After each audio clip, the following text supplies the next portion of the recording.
when your parents make contact and then you are born in this world, it's like you hitch a ride. It's like you are attached to something and you hitch a ride into this samsaric world. It's like a literal thing.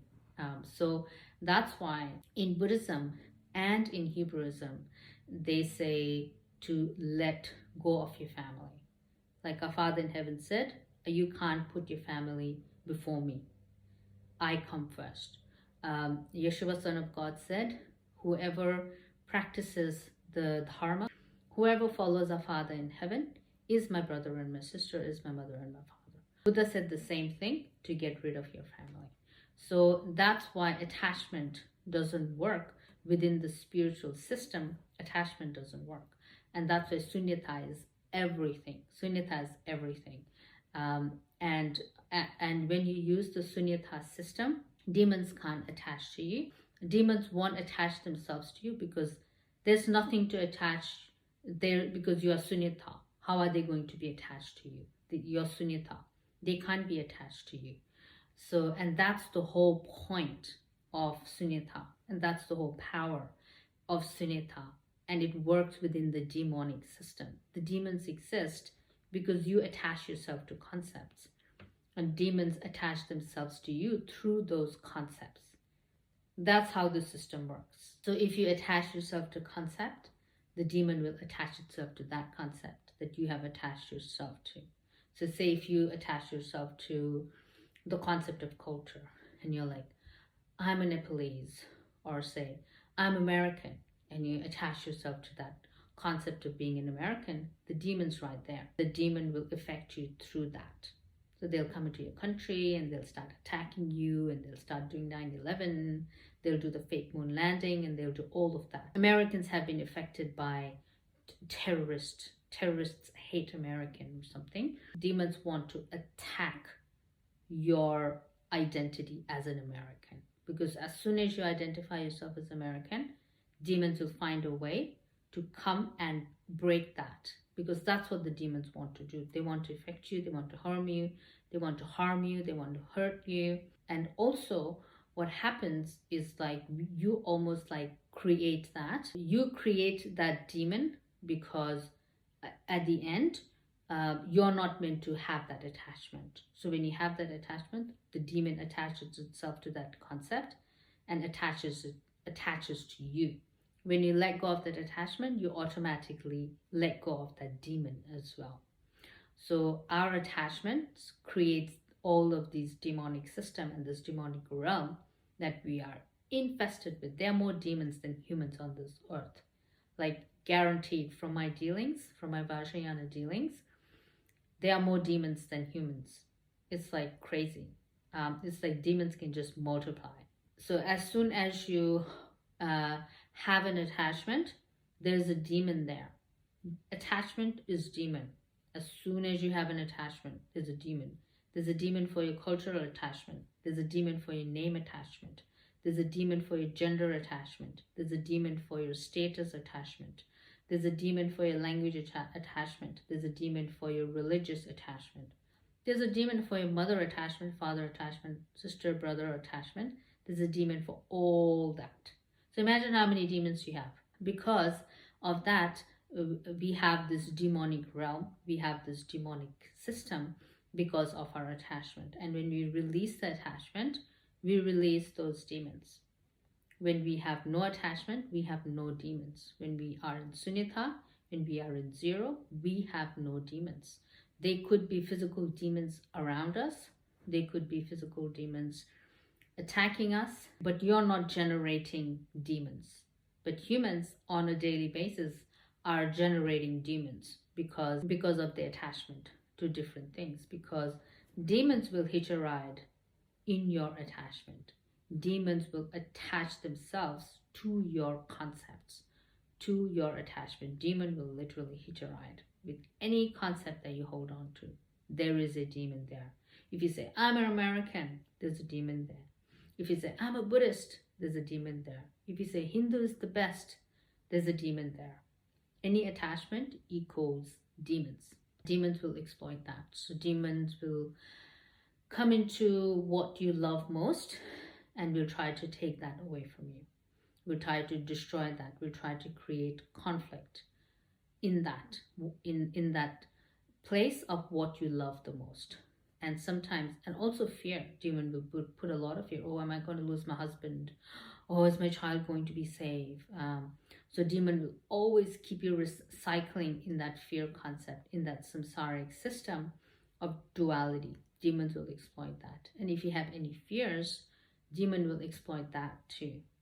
Let's say in a general sense, people will think that demon will use your weakness against you, but demon will also use your strength against you. So if you say if you are really talented, I've seen that.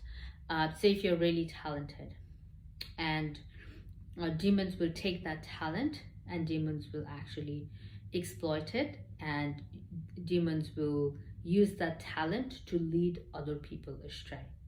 So demons will actually use you.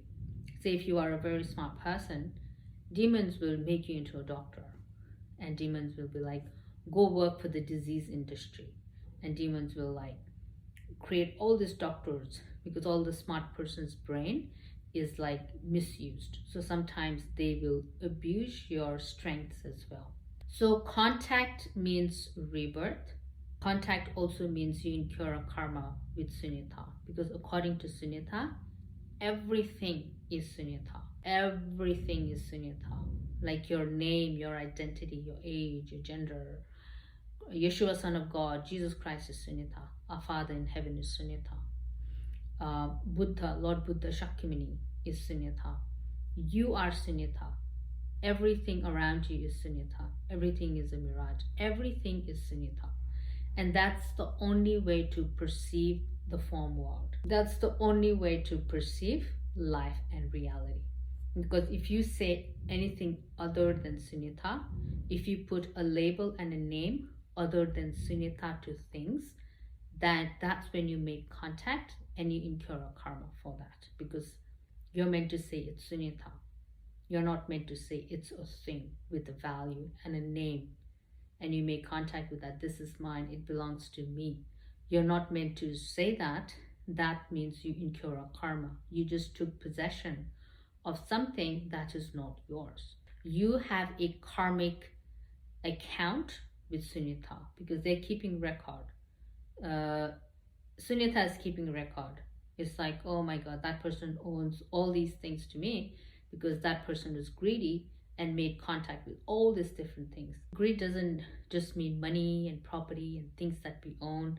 That's not the only greed. Greed is also attachment. Greed is attachment. So if you identify with the culture, if you identify with your name, if you identify with your age, if you identify with your job title, position, all of that, you incur a karma.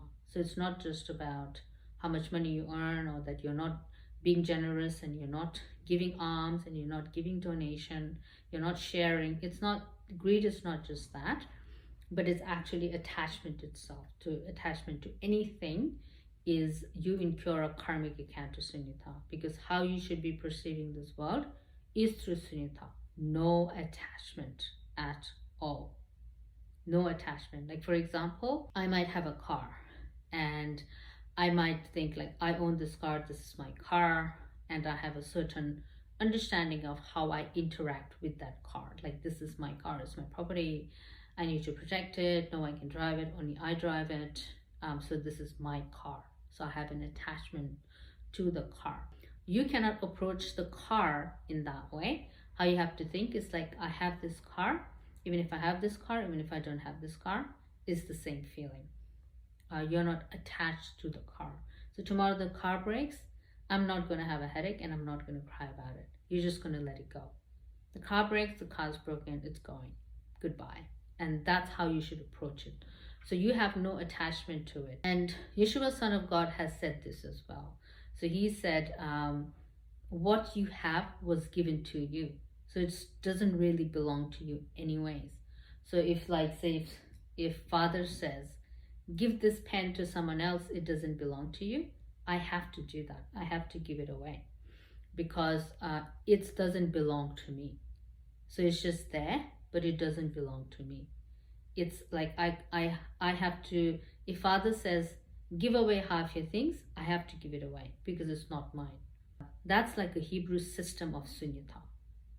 When Christ said, give away your things and be generous with your possession to help other people, because they don't belong to you anyways, it was given to you. You have it because Father gave it to you. So it doesn't really belong to you because He can take it away from you anytime He wants. So be generous and share everything because it's not yours, it was given to you. So that's what Yeshua, Son of God, Jesus Christ said. That was one of the advice that He was giving during His teachings. So that's what sunyata is. So you can directly understand sunyata that way. It's like it doesn't belong to you because like it's there and the next moment Father can just take it away. You thought you have a house and you have all this, and the next moment Father just takes it away and you don't have it. And then you're like, oh, I should have been more generous and I should have like been kinder and I should have listened, and you will have those regrets. But the point is not to be attached to anything because it's not yours. So that's like a direct way to see it. When Yeshua said, give your things away, it doesn't belong to you anyways, it was given to you. So that's a way to understand sunyata.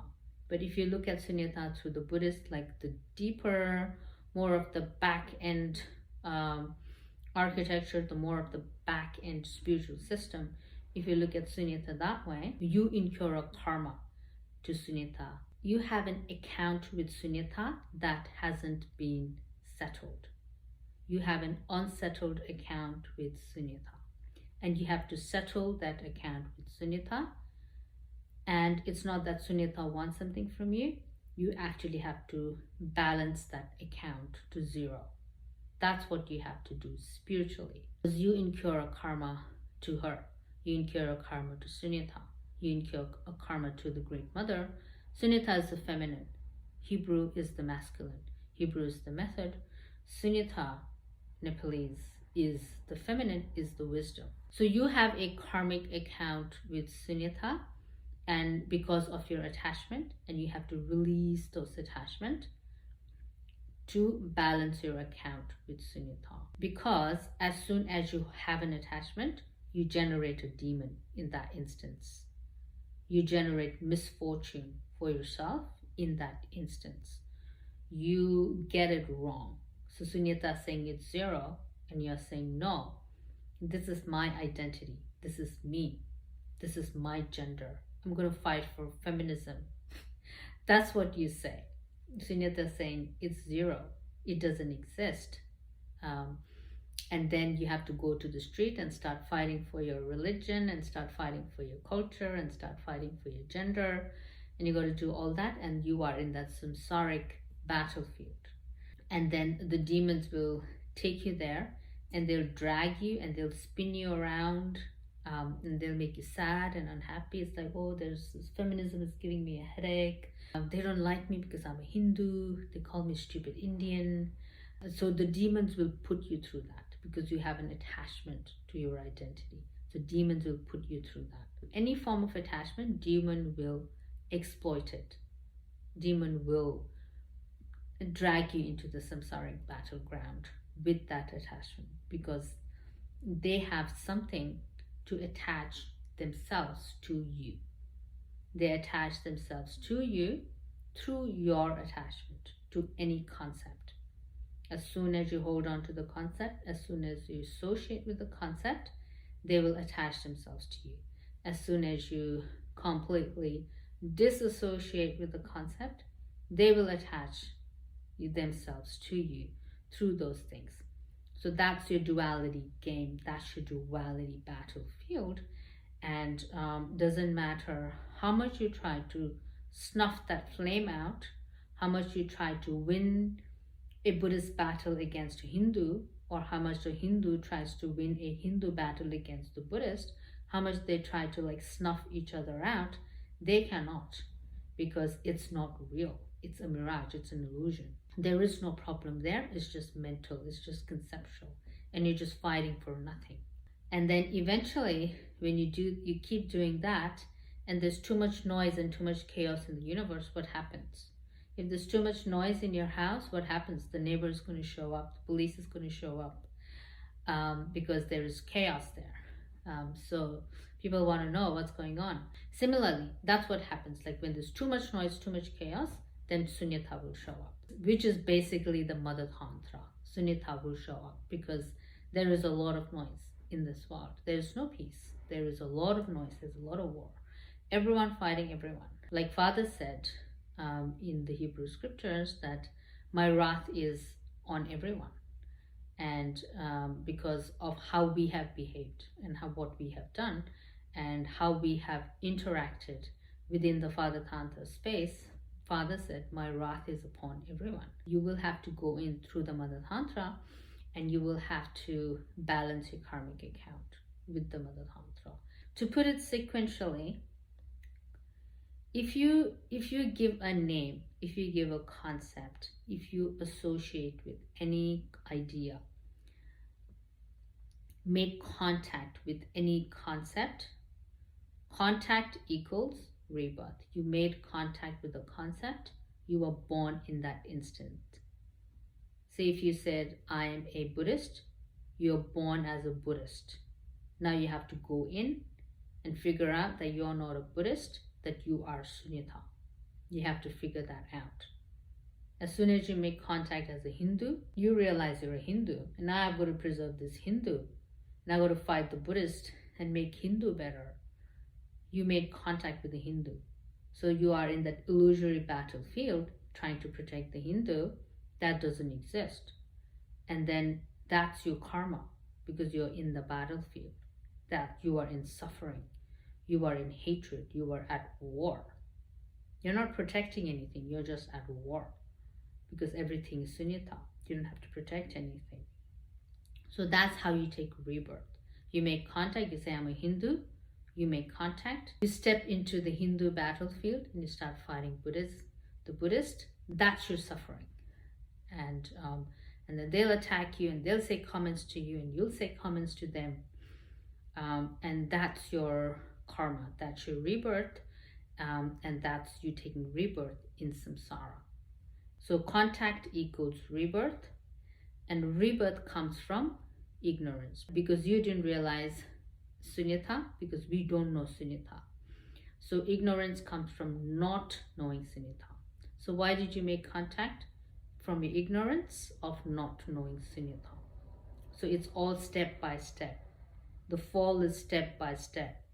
So when you don't know Sunyata, you make contact because you believe in concepts and you make contact because you don't know Sunyata. No one knows Sunyata. I didn't know Sunyata. I had to learn Sunyata. And once you realize Sunyata, you can release all of those identities and get to your zero. So you don't constantly incur karma with Sunyata and you're not in that deluded illusory battlefield trying to fight for different things. That is an illusion anyways because everything is Sunyata. So what are you fighting for? The karma that you incur is you incur a karma to Sunyata. You incur a karma to zero. Rebirth, what does rebirth mean? Rebirth means do it again. This is being reborn under each concept. So having a gazillion rebirths, having like say 20,000 rebirths in one lifetime, having 50,000 rebirths in one lifetime. So the more attachments you have, the more rebirths you have, the more demons you have as well. So each attachment is like a demon. So each attachment is a demon. So until you realize Sunyata, you will not stop having rebirths. So if you realize Sunyata, you won't be reborn because you're born because you don't know Sunyata. And you'll be reborn again because you don't know Sunyata.